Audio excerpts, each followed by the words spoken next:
যত দিন যাচ্ছে ক্রমেই সবজির দাম বাড়ছে আর আমাদের সাধ্যের বাইরে চলে যাচ্ছে, কারণ বাজারের সবজির যে দাম আমাদের মতো মধ্যবিত্ত পরিবারের মানুষদের জন্য ভালো মন্দ বাজার করা কষ্টের হয়ে দাঁড়ায়। তাই আমরা সবাই মিলে কিছু সবজির গাছ লাগাচ্ছি। হ্যালো এভরিওয়ান, আসসালামু আলাইকুম। কেমন আছেন সবাই? এটা আমাদের বাড়ির পেছনের দিক। এখানে অনেক ধরনের সবজির গাছ রয়েছে।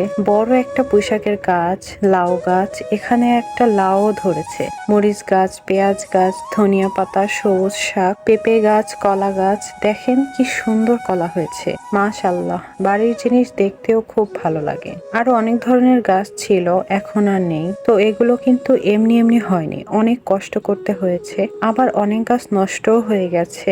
তাই বলে কখনো নিরাশ হতে নেই, ধৈর্য ধরে পরিশ্রম করে যেতে হবে। আমরা সবাই অনেক চেষ্টা করছি সবকিছু ভালো করে করার, বাকিটা আল্লাহ ভরসা। তো এই ছিল আজকের ভিডিও। কেমন লাগলো অবশ্যই জানাবেন।